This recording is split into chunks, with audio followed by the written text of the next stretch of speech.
Assalamualaikum warahmatullahi wabarakatuh.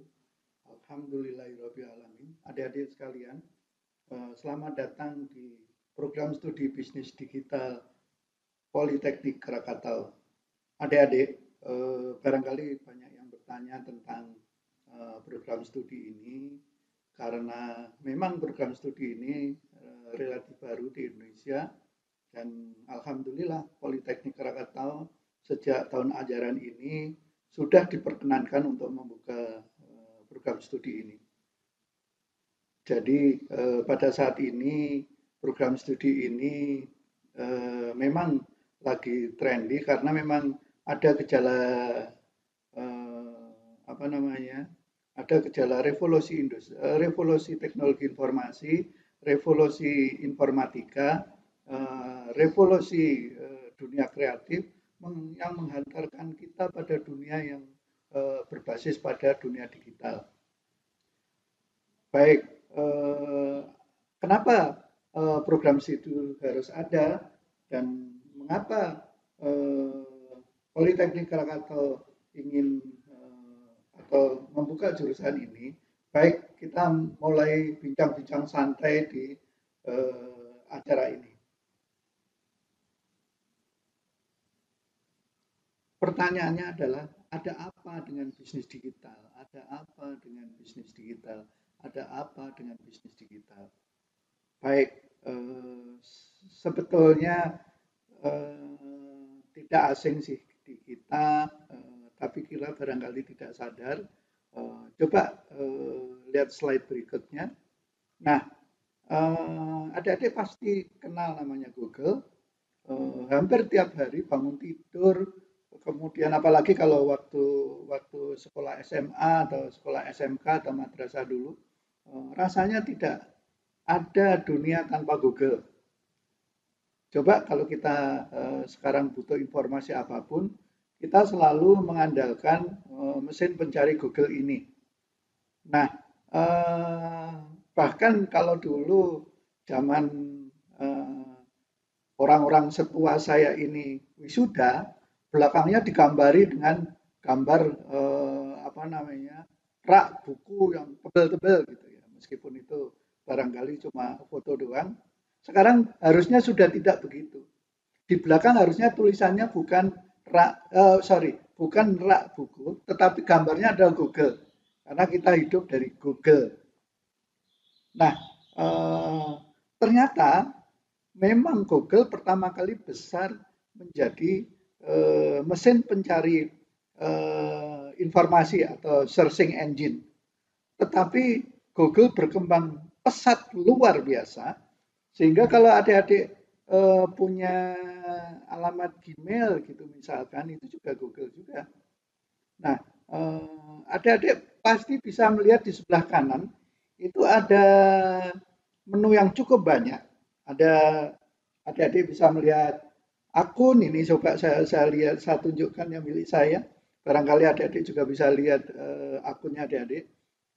Di sana ada menu akun yang berisi tentang Gmail dan sebagainya, tentang informasi tentang kondisi akun adik-adik. Kemudian ada search engine-nya, ada Google Search. Kemudian ada map, mungkin ini menjadi penting juga. Kita udah nggak susah-susah kalau pengen nyari teman kita, nyari alamat pacar kita, cukup kita mencari di map, Google Map. Barangkali kalau di menu di handphone kita ada Google Map.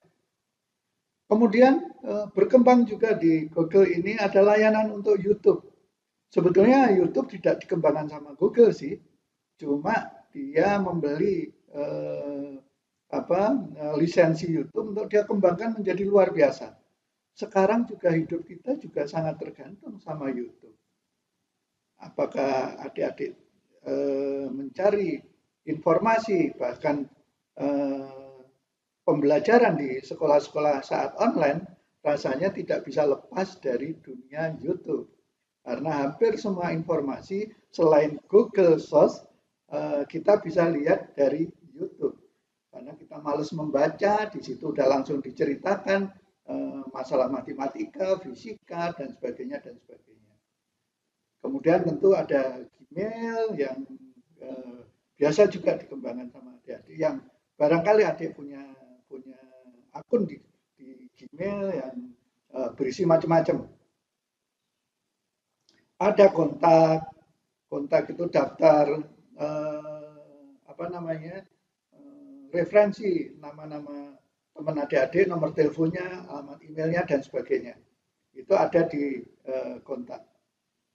Ini saya kok melihat barangkali jarang adik-adik memakainya, tetapi itu sangat powerful karena suatu saat HP adik-adik hilang, kita tidak perlu harus nyatetin satu-satu alamat kontak teman-teman kita. Cukup kita apa namanya mengupdate atau apa namanya mensinkronisasi HP baru kita, misalkan HP kita hilang, tinggal kita sinkronisasi dengan kontak ini sehingga daftar kontak-kontak yang pernah kita miliki langsung bisa apa namanya terupdate di sana. Kemudian sekarang sudah mulai adik-adik kenal dengan Google Drive. Kemudian tidak lupa ada kalender barangkali jarang lah ya dipakai. Kalau Google Drive mungkin untuk menyimpan arsip-arsip itu kita taruh di Google Drive. Kemudian Translate itu juga sering digunakan. Kalau adik-adik belajar bahasa Inggris, kesulitan terjemahnya apa, langsung kita masukkan ke Translate.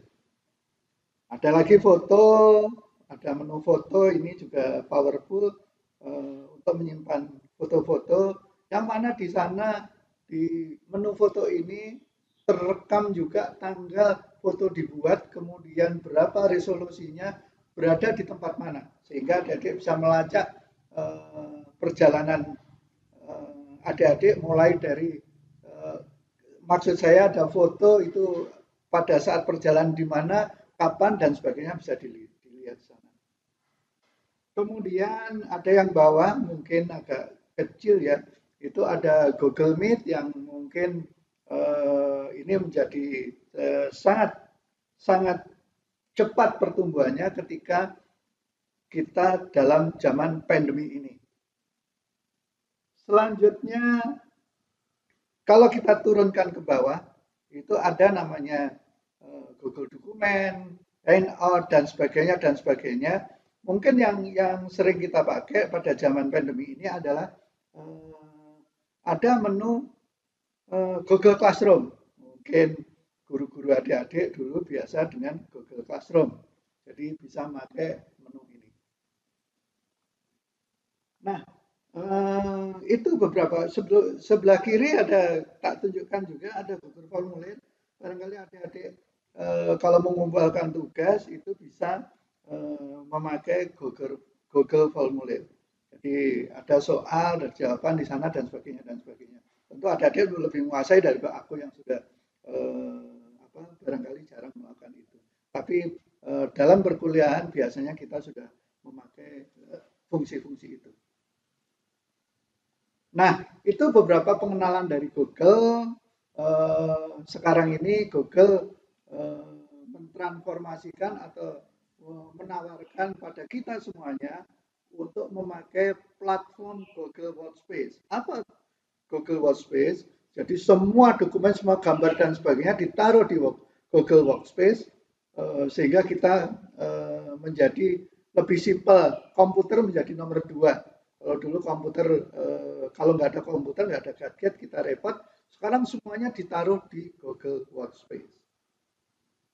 Saya tidak akan cerita banyak tentang Google Workspace. Nanti barangkali adik-adik lebih memahami masalah itu. Ini gambaran di belakang Google. Barangkali kita tidak merasakan. Google itu sangat kaya raya sekarang. Sehingga dia membangun suatu kota Google di Amerika sana. Dan sekarang lagi menyiapkan diri untuk membuat kota juga, kota Google di Toronto, Kanada. Ini kira-kira gambarannya.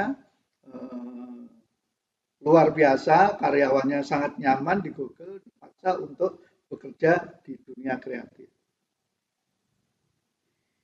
Ini adalah mesin Google yang dinamakan data center. Jadi semua data dikumpulkan yang apa namanya akun kita misalkan itu foto kita dan sebagainya itu dikumpulkan di namanya data center. Nah, data center itu ada di mana-mana termasuk di Indonesia dan saat ini apa namanya Google membangun data center itu di laut lepas di laut. Kenapa itu harus dilakukan? Karena kunci dari Google adalah data dan data disimpan di namanya data center. Kalau apa namanya kita menyimpan file di hard disk, kalau itu super hard disk. Nah, syarat untuk penyimpanan data itu harus sangat aman. Aman pencurian dari sisi fisik maupun non fisik dalam artian akses pengendalian aksesnya harus cukup bagus di sana. Nggak boleh sembarangan, tidak semua orang bisa masuk ke sana, hanya orang tertentu yang bisa masuk ke sana. Demikian canggih, demikian luar biasanya, simpenannya luar biasa dan tidak ditaruh di satu tempat, ditaruh di banyak tempat. Nah, itu kira-kira pendahuluan kita tentang bisnis digital. Saya mulai perkenalkan tentang Google. Nah, barangkali ada pertanyaan sederhana yang apa namanya bisa memicu kita untuk berpikir kembali tentang apa itu Google. Coba saya list ya apa namanya pertanyaan-pertanyaan tersebut. Oke ya, lanjut ya. Ini pertanyaan dasar dulu. Siapa yang belum pernah pakai jasa Google? Rasanya adik-adik semuanya pernah menggunakan layanan Google. Pertanyaan berikutnya, apa saja sih layanan Google yang adik-adik pakai? Jangan-jangan apa namanya cuma satu atau dua layanan. Padahal Google demikian banyak yang tak sampaikan tadi. Demikian banyak layanan Google yang sekarang sudah tersedia. Nah, demikian tergantungnya kita sama Google menjadi ada satu pertanyaan penting. Andai kata dunia ini sekarang tanpa Google, apa yang terjadi? Ya, coba bayangkan itu. Selanjutnya, pertanyaan yang lain. Apakah Google selalu ada? Saya agak banyak refleksi di pertanyaan ini. Yakinlah adik-adik bahwa tidak ada yang abadi di dunia ini. Google demikian besar, demikian apa namanya ketergantungan kita pada Google saat ini demikian besar. Nah, apakah Google terus? Tidak, belum tentu. Bukan tidak, belum tentu.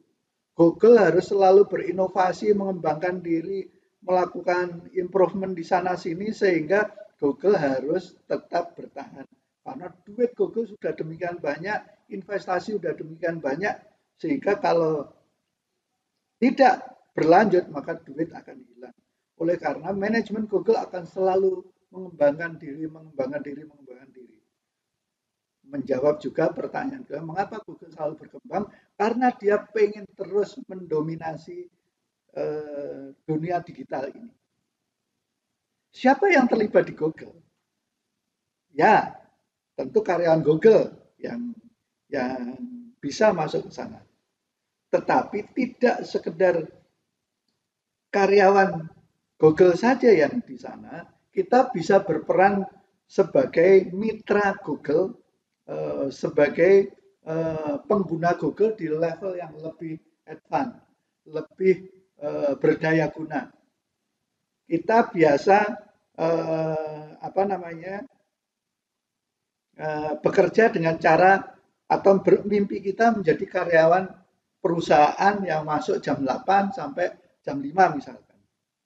Nah, di Google tidak itu karakternya, tapi dia ditantang untuk dunia yang kreatif, dunia yang dikasih kebebasan waktu, dikasih kebebasan untuk berkreasi. Apakah dia menjadi karyawan atau menjadi mitra? Pertanyaan semula, apakah kita bisa mendapat uang dari Google? Ya, itu yang kita harapkan. Anda saya dan semua orang bisa mendapatkan uang dari Google. Dan itu yang kita pelajari di bisnis digital Politeknik Krakatau. Demikian, Assalamualaikum warahmatullahi wabarakatuh.